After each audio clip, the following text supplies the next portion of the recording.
Misalnya saja politika dalam masjid ini sehari itu sudah menyebut masa. Kalau tidak menyebut masa, maka berapa kita dalam masjid membaca Quran dengan mengharapkan syafaat Quran pada hari kiamat. Nabi mengatakan, "Iqra'il Quran", baca Quran.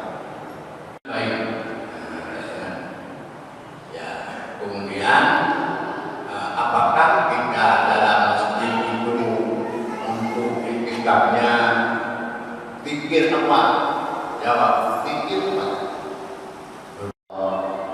La ilaha illallah ini kalimatut taqwa wa alqamahu kalimatan taqwa wa kanu ahla.